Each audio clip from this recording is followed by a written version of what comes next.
Movie की शुरुआत में हम जोएल नाम के लड़के को उसके घर पे देखते हैं। जोएल एक इंट्रोवर्ट किस्म का लड़का होता है, मगर ये सुबह उसके लिए काफी अजीब होती है, मानो कि उसकी सालों की यादें किसी ने मिटा दी हो। जोएल ऑफिस जाने के लिए अपनी गाड़ी के पास आता है, मगर किसी ने उसकी गाड़ी पर डेंट लगा दिया होता है, जिसे देख उसे लगता है कि साइड में खड़ी हुई कार के ओनर से ही यह हुआ होगा।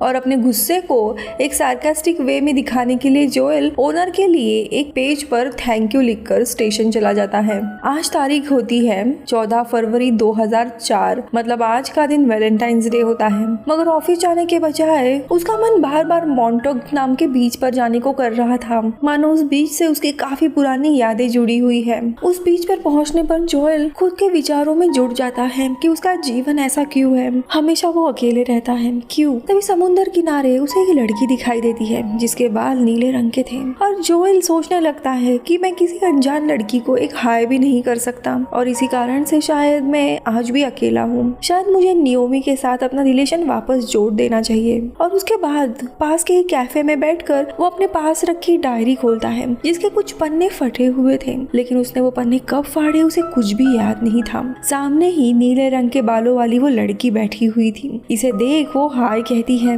लेकिन जोएल कुछ रिस्पॉन्ड नहीं कर पाता और अपनी कॉफी पीने लगता है। घर आने के लिए वो वापस स्टेशन की ओर जाता है, जहाँ पे उसे वही नीले रंग के बालों वाली लड़की दिखाई देती है। वो भी इसके साथ ट्रेन में चढ़ती है और आखिरकार उसे हाय करती है।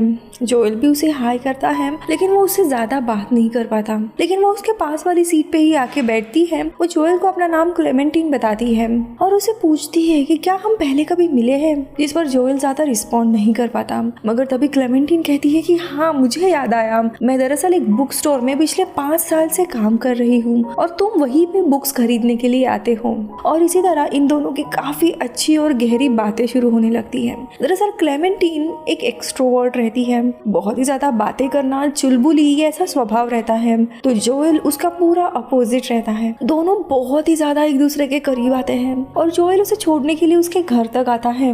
दोनों भी वहाँ पे ड्रिंक करते हैं और धीरे धीरे दोनों काफी क्लोज आने लगते हैं। इसी बीच में क्लेमेंटीन जोई से कहती है कि तुम मुझे काफी पसंद हो, शायद मैं तुमसे शादी भी करना चाहती हूँ। बातों बातों में क्लेमेंटीन जोएल से कहती है कि उन्हें कभी चार्ल्स नाम के रिवर के यहाँ पे जाना चाहिए, काफी खूबसूरत जगह है। जोएल अब वापस अपने घर जा रहा होता है कि क्लेमेंटीन उसे अपना नंबर लिख कर देती है और कहती है कि जब वो घर पहुंच जाएगा तब मिडनाइट होगी और वो उसे कॉल करके वैलेंटाइंस विश करे। अब घर पहुंचने के बाद जोएल सीधा क्लेमेंटीन को कॉल करने लगता है और उसे वैलेंटाइंस विश करता है, जिसे सुन क्लेमेंटाइन काफी खुश हो जाती है। अब वही अगले दिन क्लेमेंटीन और जोएल रात के समय में चार्ल्स नदी पर मिलते हैं और ये नदी ठंड के समय में पूरी तरीके से जम गई होती है और दोनों भी एक दूसरे में इतना डूब जाते हैं मानो ये दोनों एक दूसरे को सालों से जानते हैं। अब अगली सुबह जोएल क्लेमेंटीन को उसके घर छोड़ने आता है, लेकिन वो बताती है कि वो जोएल के साथ उसके घर पे रुकेगी और क्लेमेंटीन अपने घर अपना टूथब्रश लेने के लिए चली जाती है,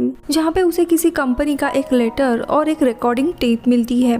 इसी दौरान जोएल के पास पैट्रिक नाम का एक आदमी आता है जो जोएल को पूछता है कि तुम यहाँ पे क्या कर रहे हो, लेकिन जोएल उसे कंफ्यूज चेहरे से देखने लगता है और कहता है कि मुझे नहीं पता तुम क्या बोल रहे हो। फिर पैट्रिक वहाँ से निकल जाता है। और दोस्तों यहाँ पे मूवी 2 साल पीछे चली जाती है और एग्जैक्टली जोएल और क्लेमेंटीन एक दूसरे को कैसे जानते हैं यहाँ पे हमें पता चल जाता है।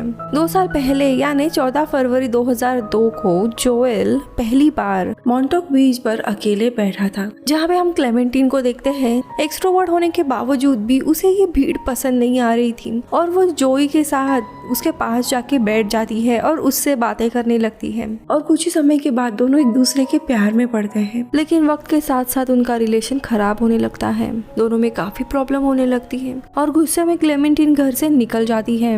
अब इसी कारण से दोनों के बीच बातें बंद हो जाती है। पर अगले 3 दिनों में वैलेंटाइंस डे आने वाला था, इसलिए जोएल क्लेमेंटीन के लिए जिस बुक स्टोर में वो काम करती थी उसके पास गिफ्ट लेकर आता है।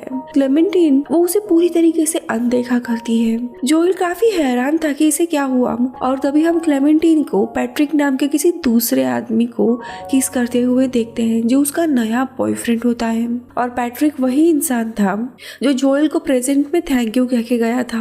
अब ये सब कुछ होते हुए देख जोएल काफी दुखी हो जाता है और वहाँ से वो अपने दोस्त के घर जाता है। यहाँ पे जोएल का दोस्त इसी लूसाना क्लिनिक की तरफ से आया हुआ लेटर दिखाता है जो कि न्यूयॉर्क में होती है, जिनके भेजे लेटर में लिखा होता है कि क्लेमेंटीन ने मेडिकल प्रोसीजर के जरिए जोएल को पूरी तरीके से उसके यादों से मिटा दिया है। यानी कि क्लेमेंटीन को याद भी नहीं था कि वो जोएल नाम के लड़के को डेट कर रही थी और इसी कारण से बुक स्टोर में वो जोएल को पहचानती नहीं है। अब ये सब कुछ जानने के बाद जोएल काफी गुस्सा हो जाता है, इसलिए वो भी सोचता है कि वो भी उसी क्लिनिक में जाएगा और क्लेमेंटीन की भी यादें मिटा देगा उसके दिमाग से। और अगले दिन ही जोएल न्यूयॉर्क जाकर उस क्लिनिक में डॉक्टर हॉवर्ड से मिलता है और उनसे कहता है कि उसे क्लेमेंटीन से जुड़ी सिर्फ बुरी यादें ही डिलीट करनी है, अच्छी वाली यादें उसे रखनी है। डॉक्टर इस बात के लिए मान जाते हैं। फिर डॉक्टर हॉवर्ड जोएल को क्लेमेंटीन से जुड़ी हुई उसके घर में जितनी भी चीजें हैं वो सारी लेके आने के लिए कहता है, जिसे एक एक कर जोएल के सामने लाई जाएगी। इस कारण ब्रेन के जिस हिस्से में वो यादें हैं वो कंप्यूटर में हाईलाइट होगी। फिर इसकी मदद से जोएल की इन यादों का एक मैप तैयार किया जाएगा, जिसके बाद जोएल को बेहोश करके मशीन के जरिए इन यादों में जाकर उन्हें मिटा दिया जाएगा। अब डॉक्टर के कहने के मुताबिक वो सारी पेंटिंग, फोटोज, डायरी जिसमें क्लेमेंटीन के बारे में लिखा हुआ था, उन सारी चीजों को क्लिनिक लेके आता है। इसके बाद जोएल के घर ही प्रोसीजर शुरू होती है। प्रोसीजर में डॉक्टर, उनकी सेक्रेटरी मैरी, डॉक्टर का असिस्टेंट स्टैन और एक हेल्पर पैट्रिक, ये 4 लोग होते हैं। पैट्रिक वही था जो क्लेमेंटीन की यादें मिटाने के बाद से उसे डेट कर रहा था। स्टैन और मैरी दोनों रिलेशन में थे। अब इस प्रोसीजर के बाद उस पेशेंट के जितने भी दोस्त और फैमिली होती है उन्हें इस प्रोसीजर के बारे में बताया जाता है और किस शख्स की यादें मिटाई है ये भी डिटेल्स होती है, ताकि उनके सामने उस शख्स के बारे में पेशेंट से कोई भी बात ना करे। और इसी कारण से जोएल के दोस्त के पास वो लेटर होता है जहाँ पे क्लेमेंटीन ने अपनी यादें मिटा दी गई थी। अब प्रोसीजर शुरू होता है और डॉक्टर जहाँ जोएल को वो यादें दिखाई देती है जिसमें उसने क्लेमेंटीन के साथ काफी अच्छा समय बिताया था। यानी कि डॉक्टर सारी क्लेमेंटीन की यादें मिटा रहा था क्योंकि उसे अपना प्रोसेस और कॉम्प्लिकेट नहीं करना था। और हम उसकी यादों में चले जाते हैं जहाँ पे दोनों को हम उनके घर में देखते हैं। क्लेमेंटीन के बालों का कलर ऑरेंज होता है, वो शराब पी के आई थी और दोनों के बीच में भी झगड़ा होता है क्योंकि शराब के नशे में जोएल की गाड़ी का एक्सीडेंट करके उसे डेंट मारा था। और क्लेमेंटीन कहती है कि मैं तुम्हें हमेशा के लिए भुलाने के लिए जा रही हूँ। ये झगड़े के टाइम पे अचानक से हम एक गाड़ी ऊपर से नीचे गिरते हुए देखते हैं, यानी कि ये पूरी मेमोरी कोलैप्स हो रही है, डिलीट हो रही है उसके दिमाग से। अब ऐसे ही इनके काफी सारे हम झगड़े देखते हैं। इसी दौरान डॉक्टर और मैरी कहीं पे चले जाते हैं और सिर्फ स्टैन और पैट्रिक ही वहाँ पे थे। तभी पैट्रिक स्टैन को बताता है कि वो अभी क्लेमेंटीन को डेट कर रहा है जिसे वो लास्ट वीक ही अपने ऑफिस में मिला था। लेकिन जोएल वहीं पे रहता है और भले ही वो बेहोश था लेकिन उसका सबकॉन्शियस माइंड ये सारी बातें सुन लेता है और उसे पता चल जाता है कि प्रेजेंट में अब क्लेमेंटीन पैट्रिक को डेट कर रही है। वापस हम जोएल की मेमोरीज देखने लगते हैं, लेकिन वक्त के साथ साथ दोनों के रिलेशन में प्रॉब्लम आने लगती है। क्लेमेंटीन को वो बोरिंग लगने लगता है, वो शराब पीने लगती है और इनका रिलेशन टूटने लगता है। जब ये यादें फ्लैशबैक हो रही थी तब जोएल के सबकॉन्शियस माइंड को पता चल जाता है कि ये लोग अच्छी यादें भी मिटा रहे हैं, इसीलिए वो अपनी यादें बचाने की कोशिश करता है। क्लेमेंटीन उसे सजेस्ट करती है कि हम ऐसे यादों में चलते हैं जहाँ पे कोई भी हमें पहचानेगा नहीं। इसीलिए वो उसे अपने बचपन की याद में लेके जाता है जहाँ पे वो अपने घर के किचन में जाता है और क्लेमेंटीन का भी पूरा रूप बदल जाता है, जहाँ पे वो बताता है कि तुम प्रेजेंट में किसी पैट्रिक नाम के लड़के को डेट कर रही हो। थोड़े समय के बाद वो यहाँ से भी क्लेमेंटीन को लेके एक दूसरे जगह जाता है जहाँ पे बचपन में बच्चे उसे बुली किया करते थे। वो अपने बुली को मारने की कोशिश करता है लेकिन क्लेमेंटीन उसे वहाँ से लेके जाती है। यहाँ पे प्रेजेंट में पैट्रिक और स्टैन के साथ साथ मैरी भी चली आती है थोड़े समय बाद और पैट्रिक वहाँ से चला जाता है क्योंकि उसे क्लेमेंटीन से मिलने जाना था। लेकिन स्टैन और मैरी दोनों बोर हो रहे थे, इसीलिए ये पूरा प्रोसेस ऑटो पायलट नाम के मोड पे डालते हैं जिसमें यादें मिटाने का टाइम स्पीड अप होने लगता है।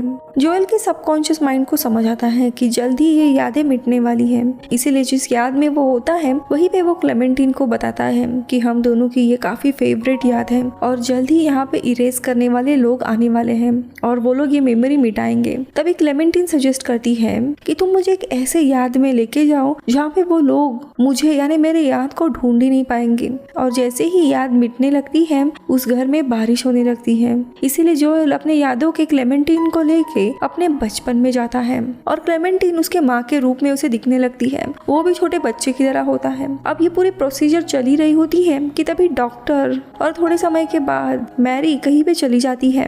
अभी स्टैन और पैट्रिक दोनों ही उस रूम में होते हैं। तभी पैट्रिक स्टैन को बताता है कि वो दरअसल अभी क्लेमेंटीन को डेट कर रहा है। उसे क्लेमेंटीन काफी पसंद आई थी लेकिन उसके नजदीक आना काफी मुश्किल हो रहा था। इसीलिए उसके यादों से जोएल कैसा था ये उसने देख लिया था और जोएल की तरह ही बर्ताव करते हुए वो क्लेमेंटीन के नजदीक आया। अब भले ही जोएल वहाँ पे बेहोश पड़ा था लेकिन उसके सबकॉन्शियस को ये सारी बातें सुनाई दे रही थी और उसे पता चल जाता है कि क्लेमेंटीन अब पैट्रिक नाम के लड़के को डेट कर रही है। इसीलिए जब वो अपने घर में बच्चे की तरह रूप लेता है तब क्लेमेंटीन को बताता है कि तुम प्रेजेंट में अब पैट्रिक नाम के लड़के को डेट कर रही हो, जिसे क्लेमेंटीन भी चौंक जाती है। अब प्रोसीजर के बीच में पैट्रिक भी चला जाता है क्योंकि उसे क्लेमेंटीन से मिलने जाना था। स्टैन अकेला होता है और थोड़ी देर के बाद वहाँ पे उसकी गर्लफ्रेंड मैरी आ जाती है। अब थोड़े समय के बाद मशीन में कुछ प्रॉब्लम आने लगती है क्योंकि जोएल अब अपने बचपन की यादों में क्लेमेंटीन को लेके गया था जो कि उसकी कोर यादें थी और मशीन को समझ नहीं आता कि वो कोर यादों को कैसे मिटाए। इसलिए प्रोसीजर फेल होने लगती है। इसी समय स्टैन डॉक्टर को कॉल करके ये सारी चीजें बताता है। थोड़ी देर के बाद डॉक्टर आ जाते हैं और वो उसके ब्रेन को स्कैन करते हुए जोएल के सबकॉन्शियस को ढूंढ निकालते हैं और डॉक्टर वापस मैप के अनुसार चीजें डिलीट करने लगते हैं। लेकिन जोएल इस बार चीजें जानता था इसीलिए वो अपने यादों में क्लेमेंटीन को लेकर वापस भागने लगता है और उसे अपने बचपन के बेडरूम में लेके आता है। इसके बाद दोनों भी मॉन्टॉक बीच के याद में चले जाते हैं जहाँ पे समुद्र के किनारे दोनों काफी एंजॉय कर रहे। इसके बाद जोएल उसे अपनी खास याद में लेके जाता है जहाँ पे क्लेमेंटीन उसे बताती है कि बचपन में वो खुद को काफी बेढंगा समझती थी और इसी कारण से उसे लगता था कि उसका बॉयफ्रेंड उसे छोड़ के चला जाएगा क्योंकि वो खूबसूरत नहीं है। वो काफी रोने लगती है लेकिन जोएल उसे समझाता है कि वो काफी खूबसूरत है और वो कभी छोड़ के नहीं जाएगा। अब वहाँ से दोनों भी फ्रोजन रिवर के याद में चले जाते हैं। जोएल के दिमाग उन सारी यादों को फिर से जी रहा था और वो कहता है कि ऐसा कभी भी मुझे फील नहीं हुआ। This is where I exactly want to be. अब वो वापस प्रॉपर यादों में आ गया था जिसे डॉक्टर ट्रैक कर पाते हैं और वापस सारी चीजें डिलीट करने लगते हैं। डॉक्टर, मैरी और स्टैन तीनों भी रिलैक्स हो जाते हैं। इसी दौरान स्टैन थोड़े समय के लिए बाहर जाता है और तभी मैरी डॉक्टर को किस करने लगती है। दोनों के बीच में भी एक पल आता है लेकिन दोनों किस कर रहे थे। इसी दौरान डॉक्टर की वाइफ जो कि डॉक्टर से मिलने आई थी वो ये देख लेती है और उसका डॉक्टर के साथ आर्ग्यूमेंट शुरू होता है जहाँ पे हमें पता चलता है मेरी और डॉक्टर का पहले भी अफेयर हो चुका है और डॉक्टर ने मेरी की यादें मिटा दी थी। अब ये सुनकर मेरी को काफी शौक लगता है और वो गुस्से में वहाँ से सीधा डॉक्टर के ऑफिस आती है जहाँ पे उसे हर एक पेशेंट्स के रिकॉर्ड, उनका नाम और हर एक पेशेंट यहाँ पे किसकी यादें मिटाने आए हैं और वो यादें क्यों मिटाना चाहते हैं इसकी एक रिकॉर्डिंग टेप मिलती है। हर एक पेशेंट को ये रिकॉर्डिंग टेप रिकॉर्ड करनी पड़ती है कि वो किसकी यादें मिटाना चाहते हैं और क्यों। यहाँ पे मेरी खुद के रिकॉर्ड्स निकालती है और खुद की टेप सुनने लगती है। वो अपने रिकॉर्डिंग सुनती है और उसे पता लगता है कि डॉक्टर और उसका अफेयर के दौरान वो प्रेग्नेंट हुई थी और डॉक्टर ने उससे ब्रेकअप किया था जिस कारण से उसका बेबी भी इस दुनिया में नहीं रहा और इसीलिए उसने डॉक्टर से यादें मिटाने के लिए कहा था। ये सुन वो पूरी तरीके से टूट जाती है, वो गुस्सा हो जाती है और बाकी जितने भी पेशेंट्स अभी तक क्लिनिक में आए थे उन्हें उनकी सारी डिटेल और उनकी रिकॉर्ड की हुई टेप उन्हें भेज देती है। तो वही दूसरी तरफ जोएल के घर पे उसके दिमाग से लगभग सारी क्लेमेंटीन की यादें मिट जाती है। अब सिर्फ वही मेमोरी बची हुई थी जहाँ पे वो दोनों पहली बार मॉन्टॉक बीच पे मिले थे, जहाँ पे वो अकेला बैठा हुआ था और क्लेमेंटीन समुद्र किनारे थी और उसके बाल ग्रीन कलर के थे। समुद्र पे मौजूद भीड़ में भी दोनों अकेले थे और क्लेमेंटीन उसके बाजू में आके बैठती है और उसके प्लेट से सीधा खाना ले लेती है और दोनों भी एक दूसरे से बातें करने लगते हैं और कुछ ही मिनटों में ऐसे लग रहा था कि काफी गहरे दोस्त है। वो उसकी पहली याद थी क्लेमेंटीन की। वो पूरा रात का समय उन्होंने समुद्र के किनारे ही बिताया था, लेकिन जोएल को पता था कि ये याद भी मिटने वाली है, इसीलिए वो क्लेमेंटीन को गुड बाय करता है और वो याद भी मिट जाती है। अब सुबह हो जाती है जहाँ पे ये ऑपरेशन सफल हो जाता है। उसके दिमाग से सारी क्लेमेंटीन की यादें मिट चुकी थी। अब मूवी के स्टार्टिंग में जो सीन हुआ था वही आता है, जहाँ पे वो नींद से उठता है। उसे लग रहा था उसकी सारी यादें टूट चुकी है। फिर वो कार को डेंट देखता है, जिसके लिए वो अपने नेबर को दोषी मानता है। हालांकि उसका रीजन क्लेमेंटीन रहती है। वहाँ से ऑफिस जाने के बजाय उसे मॉन्टोक बीच जाने का मन करता है और वहीं पे उसे वापस क्लेमेंटीन दिखाई देती है। दोनों भी बातें करने लगते हैं और वहाँ से रात को उस फ्रोजन रिवर के यहाँ पे जाते हैं। यानी स्टार्टिंग में जब ये दोनों भी डेट करने लगते हैं, वहाँ से लेके पैट्रिक जोएल को पूछता है कि तुम यहाँ पे क्या कर रहे हो। वहाँ से वो चीज प्रेजेंट में थी। पैट्रिक के बाद की जो भी चीजें थी वो दरअसल फ्लैशबैक हम देख रहे थे इन दोनों के रिलेशन का, जिसकी यादें दोनों ने भी अपनी जिंदगी से डिलीट कर दी थी। अब हम आते हैं प्रेजेंट में, जहाँ क्लेमेंटीन अपने घर के अंदर ब्रश लेने गई होती है, जहाँ पे उसे मेरी का भेजा गया कुरियर मिलता है, जहाँ पे उसकी यादें मिटाई गई है, ये सारी चीजें रहती है। वो लेटर लेके वो गाड़ी में आती है और टेप रिकॉर्डर पे वो कैसेट लगाती है, जहाँ पे जोएल भी ये सुनने लगता है। अब उस ऑडियो रिकॉर्डिंग में क्लेमेंटीन कहती है, मैं जोएल नाम के लड़के से पिछले 2 साल से रिलेशन में थी। पहले रिलेशन अच्छा था, लेकिन बाद में वो बोरिंग लड़का निकला और जोएल ने उसे पूरी तरीके से बदल दिया है। पहले वो फुल ऑफ लाइफ थी, हर चीज एंजॉय करती थी, लेकिन अब पूरी तरीके से बोरिंग हो चुकी है। उसे जोएल का चेहरा भी देखना नहीं है और ना ही उससे मिलना है, और इन्हीं यादों के कारण वो उससे ब्रेकअप नहीं कर सकती, इसीलिए वो उसकी सीधा यादें मिटाना चाहती है। अब ये सब कुछ सुन जोएल को काफी इंसल्टिंग लगता है। उसे लगता है कि वो प्रैंक कर रही है, इसीलिए वो उसे गाड़ी से निकाल देता है और अपने घर चला जाता है। अब क्लेमेंटीन घर आती है तब वहाँ पे उसे पैट्रिक मिलता है, लेकिन क्लेमेंटीन उससे ब्रेकअप कर देती है। अब जोएल अपने घर आता है तो उसे भी मेरी का भेजा गया हुआ कुरियर मिलता है। वो अपनी कैसेट सुन रहा होता है, जहाँ पे उसने रिकॉर्ड किया था कि क्लेमेंटीन कुछ ज्यादा पढ़ी लिखी नहीं है। अब ये रिकॉर्डिंग चली रही थी, तभी क्लेमेंटीन भी उसके घर आती है उससे माफी मांगने के लिए। वो टेप बंद करने जाता है, लेकिन वो सुनना चाहती थी। रिकॉर्डिंग में जोएल आगे कहता है, क्लेमेंटीन मेरी तरह पढ़ी लिखी भी नहीं है और कई बार उसके प्रोनाउंसिएशन के कारण मैं पब्लिक में एम्बैरेस भी हुआ हूँ, और हर सीजन में वो अपने बालों का रंग बदलती रहती है, जो कि एक स्टूपिड चीज है। किसी नॉर्मल इंसान की तरह वो रह ही नहीं सकती। उसे लगता है कि लोग सिर्फ एक ही तरीके से उसे पसंद करते हैं और वो है फिजिकल रिलेशन, इसीलिए लोगों से नाइट स्पेंड करने के लिए उन्हें वो हिंट देती है। काफी इनसिक्योर लड़की है। अब ये सुनते ही क्लेमेंटीन को काफी रोना आता है और वो एम्बैरेस होके वहाँ से निकलने लगती है कि तभी जोएल उसे रोक लेता है और वो कहता है कि देखो, हमारे बीच में क्या हुआ ये तो तुम्हें भी पता नहीं है, मुझे भी पता नहीं है, लेकिन हमने पिछले 2 दिन एक साथ बिताए, वो मेरे लिए काफी खास है।